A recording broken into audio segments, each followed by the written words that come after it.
Every afternoon when the school got over, a few children went to play in a garden.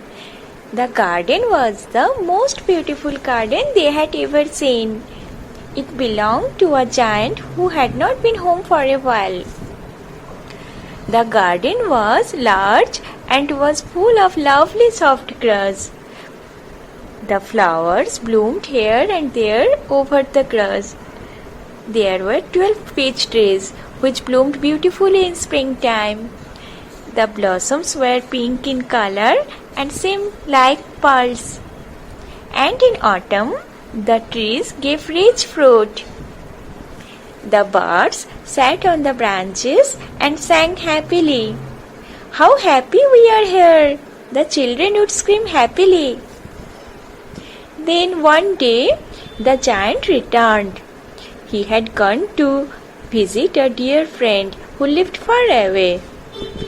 After 7 years, the giant thought of returning, and when he came back, he saw little children playing in his garden. He was infuriated at them. "What are you doing here?" he asked them angrily. The children got scared and ran away. "This is my garden," the giant spoke to himself. "I will not let anyone play in it. Only I can play in my garden." So the next day, the selfish giant started building a wall. The walls were built all around the garden. It kept poor children away. He put up a notice board too. "All trespassers will be prosecuted," it said. The poor children now had nowhere to play. Every afternoon, after their lessons were done, they used to go around the garden. The tall walls stood between them and the garden. "How happy we were there," they said sadly. Soon spring came. All around the country, the trees bloomed and little birds sang happily. Only in the giant's garden it was still winter. The birds did not care to sing, and the trees forgot to blossom. Soon the grass started dying, and the flowers did not care to bloom. The garden felt sorry for the children. They saw the notice board and were not happy about it.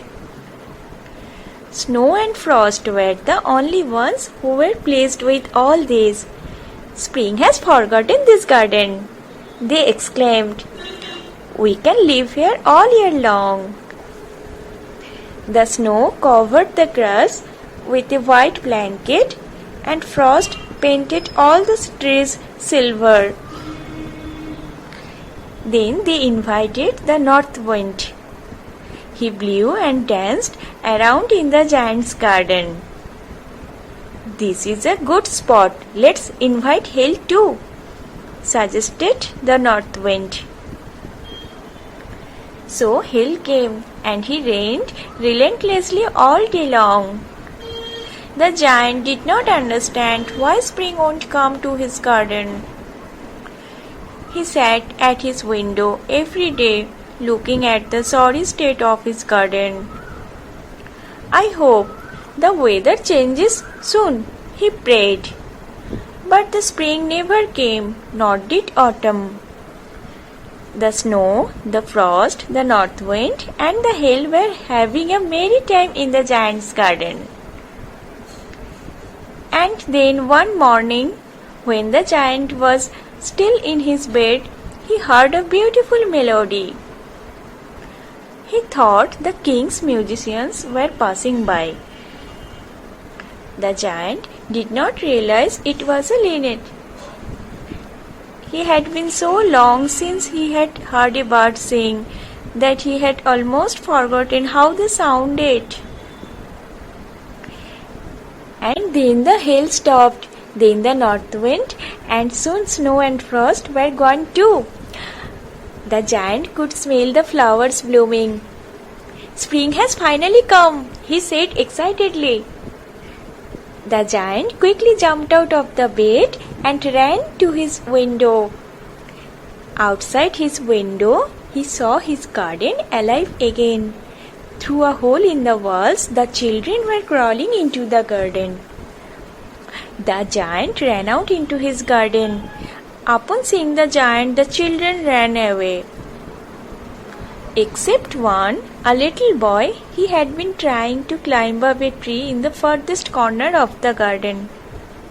Spring still had not reached that corner.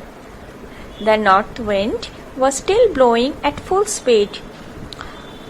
On seeing this, the giant walked up to the little child. The child did not see the giant coming towards him, as he was crying bitterly. Then the giant picked the little child up and gently put him on a branch of the tree. The moment the giant put the child on the tree branch, it blossomed again. The little child hugged the giant tightly for putting him up on the tree. How selfish have I been? The giant realization. The very next day, he picked up a hammer and knocked all the walls down. I now know why the spring had abandoned my garden. My garden shall be the children's playground. From that day onwards, the children used to come and play in his garden. The giant too played with them. But the little boy who had hugged the giant never showed up again. The giant waited and waited, but the boy never came. One day, the giant asked one of the children, "Where is your little companion, the one I put on the tree?" They told him that they did not know the little boy. The giant became quite sad, but he continued playing with the children, hoping to see him again. Years passed, and the giant grew old and feeble. He could not play with the children anymore. So he used to sit in a huge armchair near the garden and watch little children play. My garden is beautiful, he thought one day, but these children make it more beautiful. One winter morning, he looked out of his window while dressing up. He did not hate winters anymore, for he knew the spring would come again. The giant was surprised at what he saw. In a corner of the garden, a tree was blooming. He rubbed his eyes and looked again. The tree was still blooming.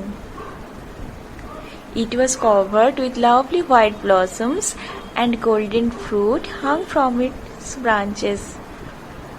And underneath the tree stood a little boy. That little boy, the very same boy whom the giant had been looking for. The giant quickly ran outside. As the giant came near the child, he became furious. He saw nail marks on the boy's palms and his tiny feet. "Who dared to hurt you?" asked the giant. The child peacefully looked at the giant and said, "You let me play in your garden one day. Today you shall come with me to my garden, to paradise." That afternoon, when the children came running into the giant's garden, they found him underneath the tree. The giant lay dead with a peaceful smile on his face, covered with beautiful white blossoms. If you want to know more stories, please like, share and subscribe my channel.